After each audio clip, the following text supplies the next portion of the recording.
আচ্ছা, কি রান্না করছিস আজকে? এই দেখো, তুমি তো কচুরমুখী করে জ্বালা দিচ্ছ, তাই কচুরমুখী কাটলাম। একরকম তরকারি কেটে আবার ফ্রিজে ঢুকায় রাখছি। আপনাদের ভাইয়ার এখন বায়না কচুরমুখী রান্না করবো।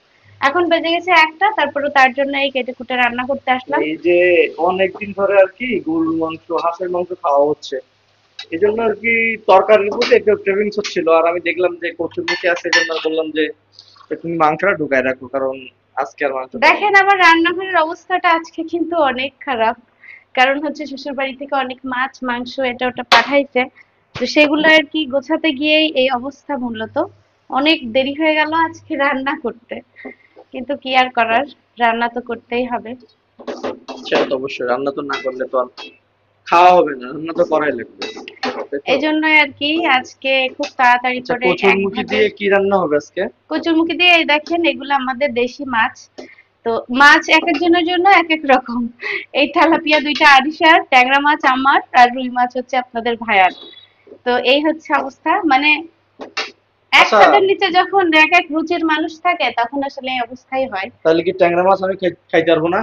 অবশ্যই খাবা, বলতেছি যে কিন্তু ট্যাংরা মাছ তোমাদের তোমার। এই রুই মাছ আর তেলাপিয়া মাছটা আমি খাবো না, এটাই এটা বললাম। না খেয়ে সমস্যা না, ওটা খাবা নেই কিন্তু। সব খেয়ে নাও, কোনো প্রবলেম নেই। ট্যাংরা মাছটা একটু দিও। তোমার বলতে যে ট্যাংরা মাছ তোমার, তো তুমি যদি না দাও তাহলে তো সমস্যা হয়ে যাবে। তুমি তো সবসময় আসো শুধু পেট ধরার জন্য, খেয়েও সমস্যা নেই। তা তোমার রান্না হইতে কতক্ষণ লাগবে? সকালে তো খাওয়া দাওয়া হয়নি, বাইরে গেছিলাম, যার ফলে এসে। যেদিনই আর কি বাইরে যাওয়া যাওয়া হয়, মনে করেন কোনো কাজ অথবা কেনাকাটা বা কিছু, আমাদের খাওয়া দাওয়ার অবস্থা একদম শেষ। তো এই আর কি, কালকের মাছ ছিল, মাছের ঝোলের, সেটা এখন ভাজবো। আর এই কচুরমুখী দিয়ে, এগুলো আমাদের ঘেরের দেশি টাটকা টাটকা মাছ, এটাই রান্না করব। আপনাদের ভাইয়া খেতে যাচ্ছিল।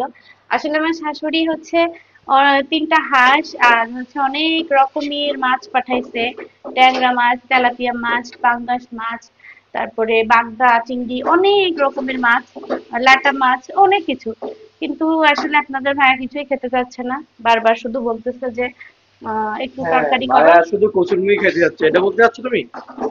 তুমি তো আমাকে এখন জ্বালায় জ্বালায় কচুরমুখিটা কাটালে, এখন আবার এসে কি করো? তো তো এই আর মন কি। চাচ্ছিল আর কি খাইতে, আর কি, যে তাইলে আবার অনেকদিন। স্বীকার করো না কেন? হ্যাঁ, স্বীকার তো করেছি, স্বীকার করিনি বলিনি তো, স্বীকার তো করলাম। এখানে আবার রান্নাঘরটা এত বাতাস আসে যে আপনার গ্লাস না টেনে দিলে আর কি রান্না করা যায় না। তো আজকে আমার রান্নাঘর পরিষ্কার করতে আমার আজকে অবস্থা খারাপ হয়ে যাবে। হ্যাঁ, এই যে অনেক নোংরা হয়ে গেছে তোমার অনেক নোংরা রান্নাঘর। হয়েছে, এখন এগুলো পরিষ্কার করব, রান্না শেষ করব, মেয়েটাকে গোসল করাবো, ওকে খাওয়াবো, ঘুম পাড়াবো, তারপর ঘর বাড়ি ঝাড় দেবো, মুছবো, কাপড় কাচবো। আজকে আমার 4টা বেজে যাবে। তো ঠিক আছে, আজকে ব্লগটা এই পর্যন্তই। তুমি রান্না করো, দ্রুত রান্না করো, ক্ষুধা লাগছে, বেশি কথা বলো না। আমি মনে হয় দেরি, এখানে মনে হচ্ছে যেন আমি ঘুমাচ্ছি, তাই বলে।